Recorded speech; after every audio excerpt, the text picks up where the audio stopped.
as some would say? Or is the word authoritarian sufficient? The term fascism is often used loosely, but you can generally identify fascists by their hate of the other, vengeful nationalism, and repression of dissent.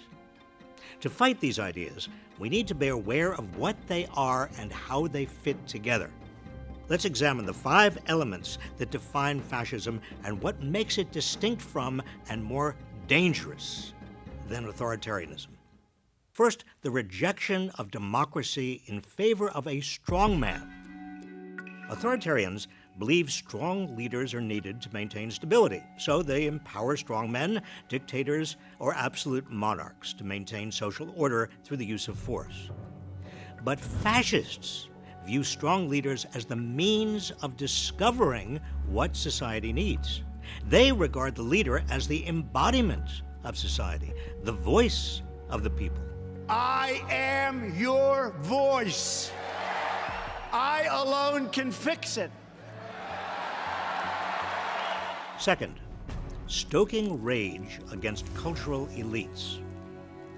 Authoritarian movements cannot succeed without at least some buy-in from establishment elites. While fascist movements often seek to co-opt the establishment, they largely depend on fueling resentment and anger against presumed cultural elites for supposedly displacing regular people. Fascists rile up their followers to seek revenge on the elites. The out-of-touch media elites, the political elites, but the elites from the elites who led us from one financial and foreign policy disaster to another. They create mass political parties and demand participation. They encourage violence. You know what they used to do to guys like that when they were in a place like this? They'd be carried out on a stretcher, folks. Like to punch him in the face, I'll tell you. Knock the crap out of him, would you? And we fight. We fight like hell. Third, nationalism based on superior race and historic bloodlines. Authoritarians see nationalism as a means of asserting the power of the state. For fascists, the state embodies what is considered a superior group based on race, religion, and historic bloodlines. To fascists, the state is a means of asserting that superiority. When Mexico sends its people, they're not sending their best. They're not sending you. They're not sending you.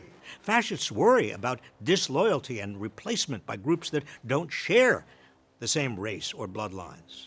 And I think any Jewish people that vote for a Democrat, I think it shows either a total lack of knowledge or great disloyalty. Fascists encourage their followers to scapegoat, expel, and sometimes even kill such others. Fourth, extolling brute strength and heroic warriors. The goal of authoritarianism is to gain and maintain state power at any cost. For authoritarians, strength comes in the form of large standing armies that can enforce their rule. They seek power to wield power. Fascists seek state power to achieve their ostensible goal, achieving their vision of society. Fascism accomplishes this by rewarding those who win economically and physically, and denigrating or even exterminating those who lose. Fascism depends on organized bullying, a form of social Darwinism. Our people are tougher and stronger and meaner and smarter. For the fascist, war and violence are means of strengthening society by culling the weak and glorifying heroic warriors. I am your warrior. I am your justice. I am your retribution. I am your retribution. Fifth and finally, disdain of women and LGBTQ+ people. Authoritarianism imposes hierarchies. It's about order. Fascism's idea of order is organized around a particular hierarchy of male dominance. The fascist heroic warrior is male. Women are relegated to subservient roles. In fascism, anything that challenges the traditional heroic male roles of protector, provider, and controller of the family is considered a threat to the social order. Fascism seeks to eliminate homosexuals, non-binary, transgender, and queer people because they are thought to challenge or weaken the heroic male warrior. I will ask Congress to pass a bill establishing that the only genders recognized by the United States government are male and female, and they are assigned at birth. These 5 elements of fascism fit together and reinforce each other. Rejection of democracy in favor of a strongman depends on galvanizing popular rage. Popular rage draws on a nationalism based on a supposed superior race or ethnicity.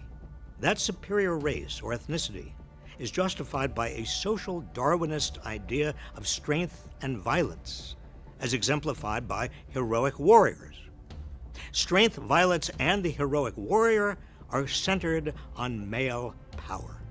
These 5 elements find exact expression in Donald Trump. His uniquely American version of fascism is rooted largely in white Christian nationalism. It is the direction that most of the Republican Party is now heading in.